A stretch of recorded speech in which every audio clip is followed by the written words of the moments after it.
Halo, selamat datang. Hari ini kita bakal kupas tuntas salah satu misteri terbesar di dunia bisnis, yaitu kepemimpinan. Kita akan lihat gimana gaya yang beda-beda itu bisa jadi kunci sukses di waktu yang berbeda.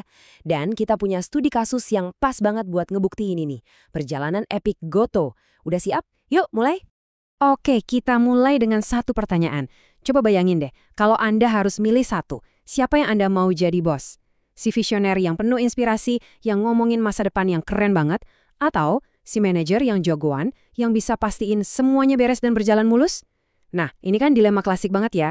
Tapi, gimana kalau saya bilang, itu pertanyaan yang salah? Yap, mengadu keduanya itu kayak sebuah jebakan. Kenyataannya jauh lebih menarik, dan para pemimpin hebat tuh tahu rahasianya. Mereka nggak pernah milih salah satu. Coba kita bayangin, kepemimpinan itu kayak kotak perkakas. Di dalamnya ada dua alat utama, gaya transformasional dan transaksional. Ini bukan soal mana yang lebih bagus, tapi soal kapan kita harus pakai palu dan kapan kita harus pakai obeng. Jadi apa sih beda utamanya? Anggap aja gini, pemimpin transformasional itu arsitek, mereka yang ngerancang roketnya. Di sisi lain, pemimpin transaksional itu insinyur, mereka yang mastiin fondasinya kuat dan semua sistem berjalan efisien. Yang satu membangun masa depan, yang satu lagi mengamankan hari ini. Nah, tabel ini ngegambarin perbedaannya dengan jelas banget. Boleh di-pause kalau perlu, tapi coba deh perhatiin satu baris kunci. Peran pemimpin. Pemimpin transaksional itu seorang manajer, si penegak aturan. Sementara transformasional itu mentor yang ngasih bimbingan. Yang satu nanya gimana caranya, yang satu lagi nanya kenapa kita lakuin ini. Beda banget kan? Oke, teori itu penting, tapi bukti nyatanya ada di lapangan. Sekarang mari kita bedah kisah Gojek. Dari sebuah startup sampai jadi raksasa Goto.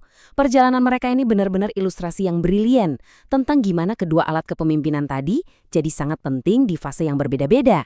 Ini dia lini masa singkatnya. Didirikan tahun 2010, pertumbuhannya gila-gilaan, terus ada merger raksasa di tahun 2021. Lalu, sebuah momen krusial di 2023, pergantian kepemimpinan yang jadi penanda era baru. Setiap titik di lini masa ini butuh tipe pemimpin yang berbeda. Coba kita mundur ke masa awal Gojek.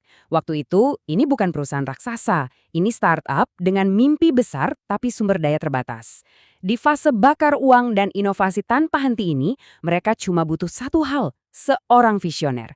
Mereka butuh pemimpin transformasional, dan Nadiem Makarim adalah orangnya. Tugasnya bukan sekedar mengelola, tapi menciptakan sebuah pasar yang bahkan belum ada. Gaya Nadiem ini bisa kita bedah pakai kerangka 4I. Pertama, dia memimpin dengan contoh, ikut turun ke lapangan, idealized influence. Kedua, dia menjual sebuah mimpi besar, bukan cuma aplikasi ojek, tapi soal pemberdayaan jutaan orang, inspirational motivation. Dan yang paling penting, dia menciptakan semacam taman bermain untuk ide-ide gila, yang akhirnya melahirkan GoFood dan GoPay, intellectual stimulation. Nah, semua ini didukung sama fokusnya buat ngembangin tiap anggota timnya, individualized consideration. Nah, maju beberapa tahun kemudian, Goto udah jadi perusahaan publik yang super besar. Tantangannya berubah total.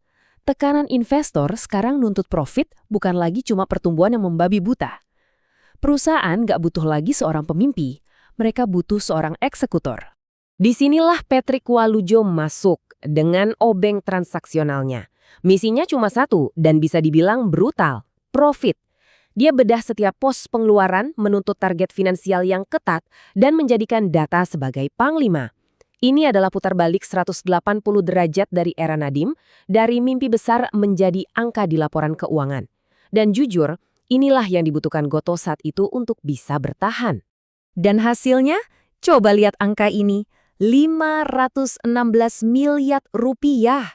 Ini bukan angka sembarangan loh, ini adalah rekor EBITDA perusahaan, buah dari disiplin transaksional ala Patrick. Ini bukti paling nyata kalau obeng yang pas di saat yang genting benar-benar bisa menyelamatkan nasib perusahaan sebesar Goto. Tapi apakah efisiensi ini artinya membunuh pertumbuhan? Ternyata nggak juga. Pengguna GoPay malah tumbuh 29%. Ini ngebuktiin satu hal penting. Fondasi yang stabil dari kepimpinan transaksional itu nggak cuma nyelamatin perusahaan, tapi juga jadi landasan pacu buat pertumbuhan yang lebih sehat dan terarah. Jadi kisah Goto ini membuktikan satu hal. Konteks adalah raja. Dan ini bukan cuma cerita dari Indonesia, oh. Riset dari seluruh dunia juga bilang hal yang sama persis. Nggak ada tuh satu gaya kepemimpinan super. Yang ada hanyalah alat yang tepat untuk pekerjaan yang tepat, tergantung budaya, industri, dan fase perusahaannya. Coba lihat betapa beragamnya dunia ini. Di Italia, gaya transformasional yang inspiratif itu lebih manjur di organisasi nirlaba. Pindah ke Turki, justru gaya transaksional yang kaku yang bikin kinerja finansial lebih bagus. Tapi yang paling bikin kaget itu temuan dari Tiongkok. Gaya transaksional yang terstruktur, entah gimana, justru bisa memicu kreativitas karyawan. Ini benar-benar bukti kalau semua asumsi kita soal kepemimpinan itu harus diuji sama konteksnya. Jadi, apa pelajaran utamanya buat kita semua? Jawabannya, jangan jadi palu yang melihat semua masalah sebagai paku. Jadilah pemimpin adaptif yang punya kotak perkakas lengkap. Pertanyaannya sekarang, kapan kita pakai palu dan kapan kita pakai obeng? Yuk kita bedah panduannya. Oke, keluarkan palu transformasional Anda saat Anda lagi di mode membangun. Pas Anda harus mengubah arah perusahaan, butuh inovasi yang liar, atau saat Anda mau tim profesional Anda berpikir out of the box. Pakai gaya ini untuk menciptakan masa depan.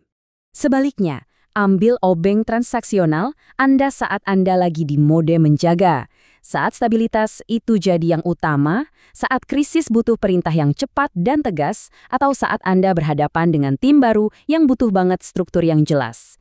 Pakai gaya ini untuk memastikan benteng Anda tetap kokoh. Pada akhirnya, kesimpulannya sederhana banget. Kepemimpinan hebat itu bukan soal tipe apa Anda, tapi soal jangkauan Anda. Kemampuan Anda untuk jadi visioner saat situasi menuntut, dan jadi manajer yang super detail saat dibutuhkan. Jadi udahlah lupain pertanyaan visioner atau manajer. Pertanyaan yang jauh lebih penting adalah, apakah Anda siap untuk jadi keduanya?